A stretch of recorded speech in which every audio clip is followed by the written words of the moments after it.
Sanibonani guys, igama unqabile niphethela mazibela inimbanga ngomhla ka-17 September. Uqhubekile nokuzama kuhlathi phela ukuconvince uThumeka ukuthi abuyele back empilweni yakhe. Kodwa-ke guys, singathi behambe wrong this time around cause uke wasebenzisa igama ebekade ngingalilindele nami, kodwa bengitsho ukuthi mhlawumbe lizoyithambisa inhliziyo kaThumeka, wamane nje kwangathi uvuvuzela usawoti esilondeni. Uthe, yazi wena Thumeka, wena winsika yami, andilutho naphandle kwakho nje andilutho. Amane wathi nje uThumeka, wena izolo lokho ubukade ungilahlile wagijima waya kuzoleka. Utheni manje, kushintsheni? Noma ingoba vele uzoleka ukulahlile ingakho usubuya la uhaqazela uthi ufuna mina. Hheyi, uyophulile inhliziyo yami wena. Wandishiya wangangicinga nanokungicinga. Uyazi mina bendikhala ubusuku nemini, ngicamele ube manzi ngokujikise, ngiphinde futhi ngicamele kuleli cala uphinde ube manzi ngenxa yakho. Ngesikhathi kumnandi uhleka nozoleka laphaya, ubungicinga nanokungicinga njengoba uthi manje usungifuna back empilweni yakho. Kazongiqhela kakubi manje usungibiza ngensika, nginsika yakho mina. Yeyi, waqeda wanxapha guys, wasuka emehlweni akho uhlathi. Uhlathi guys, igama lensika alivaze nhlobo nje lize lithambise inhliziyo kaThumeka. Isilonda sikaThumeka guys, ubecathi ngasibhandisha ngokuthi uyinsika. Guys, akuphelanga-ke lapho. Untombi ovuka ekuseni ngovivi wadubela ey'tsheni ekade zikusinki, waziskrabha izitsha. Uthe nje ulikamva benendodakazi yakhe uYanga befika bethi bambingelela, wathi, yeyi nina, angivazi ndinixelela ukuba izolo kumele niwashe lezi zitsha lezi, zizoyiwasha lezi zitsha. Omane wathi nje uYanga, uxolo mama, sorry bandla. Wathi, yeyi, andifune sorry, ngikhathele usorry le ekhaya. Phatha, sorry, phatha, sorry. Nye, sorry, angifune sorry, uqhamuka kunina manje. Wathi ulikamva, okay mama, ithi ngikuncedise. Wathi, yeyi, suka, ungangincedisi mina. Wamane wathi uYanga, ngeke mama, sengathi namhlanje yazi uvuke esayidini eli-wrong lombhede. Wathi isayidi lombhede eli-wrong kwani? Wathi ma une-show brother Justice. Wathi, yeyi, ungalinga ufake igama lika-brother Justice la, ngithanda ukungena iy'ndaba zami, phumani ey'ndabeni zami. Waqhamuka uhlathi guys, kwangathi yeyi, ubona isicefe uqobo lwaso in a form of a human body. Umane nje wakhumula iphinifa straight, wangabe sayiqedela nalezo zitsha. UThumeka waphuma ngomnyango. Wamane wayifunda ivaliwe-ke incwadi uhlathi ukuthi vele uyena oprovoke uThumeka. Wamane nje wavalelisa-ke kubantwana bakhe, abantwana bahamba-ke, omunye waye esikoleni, omunye waye emsebenzini. Then-ke guys, uhambile-ke uThumeka waya kumngani wakhe lo oyiskwiza sakhe laphaya sakaMabandla, eyobika phela udaba lokuthi uhlathi uyamlandela manje umfuna back. Umngani wakhe umbuzile ukuthi, heyi, indaba ka-brother Justice uzoyimisa kanjani? Wathi, ubrother Justice kodwa bethunana mhle umzimba wakhe. Art, works of art. Uthi yazi inkosi yathatha ixesha ngesikhathi imdala kalokhu. Wathi manje-ke uzomisa kanjani-ke? Wathi yazi ngiphakathi kwe-rock and the hard place mntase, yazi nohlathi uyandifuna ngapha, angazi ngenze njani. Okodwa-ke ngcono ngoba ngisenalo ixesha. Ubrother Justice uyahamba iy'nsukwana, ngizothi ukuyicingisisa kahle le ndaba ngibone ukuthi ngithathe ziphi isinqumo, ngoba phela uhlathi ngiyamazi kalokhu. Yazi uhlathi ngiyamazi, yabo, indoda engiyiqhelileyo.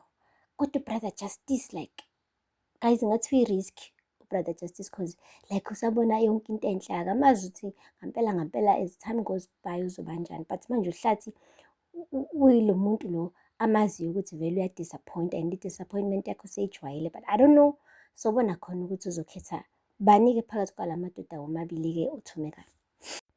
Uphinde waba nesikhathi-ke eyedwa uThumeka ecabanga mhla uzoleka eshiya uqhawe naye, esho kuhlathi ukuthi uzomkhulisa uqhawe and uzoba naye futhi uhlathi ngeke amlahle. Bobabili uzoba nabo abasapothe ngayo yonke indlela angabasapotha ngayo. Akhumbule nangesikhathi uhlathi eseqala ukumbhampela ethi ungena kwishawa naye athi cha, phuma la kwishawa, uzenzani manje izinto zabelungu lezo, musukushawarisha nami, yabo. Esemphatha kabi, esemphatha ngokumhlukumeza. Wathula wabona ukuthi hayi mani, le ndoda le ngeke izongimoshela. Uthe sebuyile emsebenzini-ke bandla uhlathi eseyitshela ukuthi phendla uzophinda futhi akhulume naye-ke uThumeka, kodwa uThumeka wamane wamngena emlonyeni wathi, lalela la bhuti, ngifuna nje ukuba ngikuxelele ukuba mina lento yami nawe ayizukwazi ukusebenza. Vele uhloseni ngami wena kungani manje usuthi uyangithanda ngoba nakho usubona ukuthi ngi-move on ngempilo yami? Ngifuna ukukutshela-ke ukuthi nje njengoba uthe kumina, it's either ngihlala la ekhaya noma ngiyaphuma ngiyahamba emzini wakho. Ngokuphela nje ka-October ngiyaphuma ngiyahamba mina emzini wakho. Isinqumo sami leso-ke guys. So uThumeka udicayide ukuthi amane aphume ahambe kunokuthi nje ahlale laphaya kuloliya phahla naleya ndoda le uHlathi. Which is a very very good choice, ngoba vele uHlathi was wrong ngokuthi athi umnqumela igwayi kaTiki akahlali lapha emzini wakhe mekuthi uthandana naye, mekuthi akasamthandi aphume aphele. Ingane zonke ey'mbili. But anyway guys, siyajabula ukuthi uThumeka ukhethe kahle this time around. Akupheli-ke lapho guys, ngapha-ke kuzoleka. Kwazile-ke ukuthi afihle iy'mpahla zakhe ey'balulekile efihlele uHlathi. Hhayi impela sengathi uzothi uma efika nje uHlathi ethi ufuna 50% athole nje umkhuthuluzo wodwa. Usebenzile-ke usisi lo amqashile oyiloya. Sithembe ukuthi-ke angeke baze babanjwe. Fingers crossed on that note. Ayi-ke okunye-ke okushaqisayo-ke okuvelile ukuthi yena kuZoleka bekade se-investigate-ela yena ukuthi ngampela ubani lo ofike laphaya wagqekeza i-system yakhe lapha eKhosela Tech, nokuthi izathu zalokho yiziphi. Uthe mengena nje kuleli gama lenkampani ekuthiwa yi-Steyn and Gonya, wathola ukuthi hhayi impela abaloyazi-ke, ama-lawyers lawa asebenza lapho bama-attorneys. Hhayi-ke wangena akagooglisha wathola ukuthi impela baningi. Uthe meyibuka iy'thombe zabo bonke labantu abama-members akhona wathola ubuso abujwayele. Lobo buso-ke bekubahlengiwe Zondo, unkosikazi-ke kaSydney Zondo.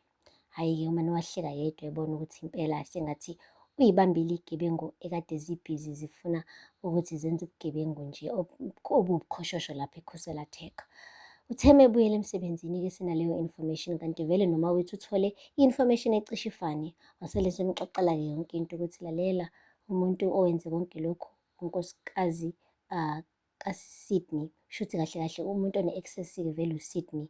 Hhayi njengoba bephumile-ke behambile baye eholidini bayothi mebebuye beyabantu ababanjiwe-ke guys. Hhayi impela-ke kushiwo kuthiwa lekho iqele eliyizikhotha emihlanu. Ngampela uSydney benolwandle bebetshela ukuthi they could get away with this one, but-ke ababuzange elangeni babanjiwe-ke guys, ngoba la bantu vele bonke basebenza lapha eKhosela Tech bawochwepheshe kumakhompyutha.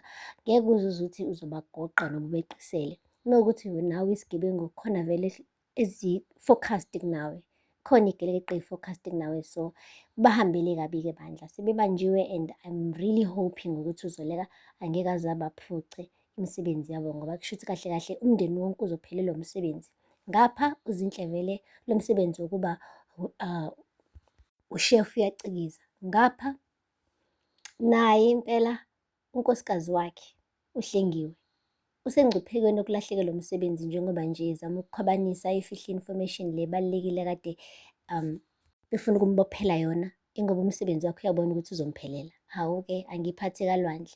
Basebenza enkampanini eyodwa nobaba wakhe, bobabili ba-involved kulesi scam. So wonke umndeni uzolala ekhaya manje. Langena-ke ikati lahlala eziko-ke manje sebezodla imbuya ngothi ngobani abathandi ukwenza izinto ngeqiniso, bafuna njalo ukusebenzisa ubuqili phambili. Aphela lapho-ke guys amazwibela namhlanje, ungakhohlwa ukusubscribe and like and comment. Until next time, bye. Sanibonani guys, igama nginqabile ngiphethela amazwibela e-Inimba ngomhla ka-17 September. Uqhubekile nokuzama kuHlathi phela ukuconvince uThumeka ukuthi abuyele back empilweni yakhe, kodwa-ke guys singathi behambe wrong this time around, cause uke wasebenzisa igama ebekade ngingalilindele nami, kodwa bengitsho ukuthi mhlawumbe lizoyithambisa inhliziyo kaThumeka, wamane nje kwangathi uvuvuzela usawoti esilondeni. Uthe yazi wena Thumeka,